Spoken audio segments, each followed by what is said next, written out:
নমস্কার বন্ধুরা, আজকে আমরা বানাবো হরেক রকমের পুলি পিঠা। তো এখানে আমি আটা নিলাম, সেখানে একটু লবণ দিলাম আর গরম পানি দিয়ে ভালো করে একটা ডো মেখে নিলাম।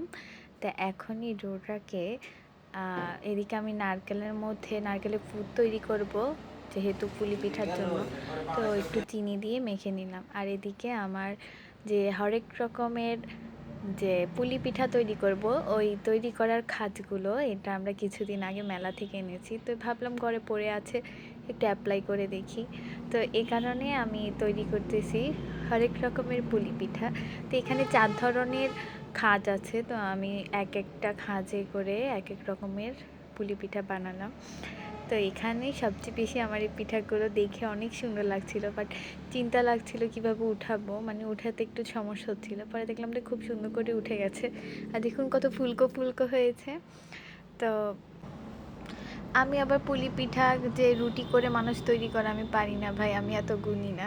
তো এই কারণে শর্টকাটে কাজগুলো করার চেষ্টা করি যাতে পারি।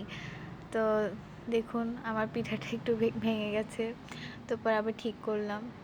যাই হোক, সব কিছু মিলিয়ে অনেক সুন্দর হচ্ছিল, মানে আমার থেকে খুব ভালো লাগতেছিল মানে পিঠাগুলো তৈরি করতে। আর সবচেয়ে বেশি সুন্দর লাগছে লাউয়ের মতো যে পিঠাটা।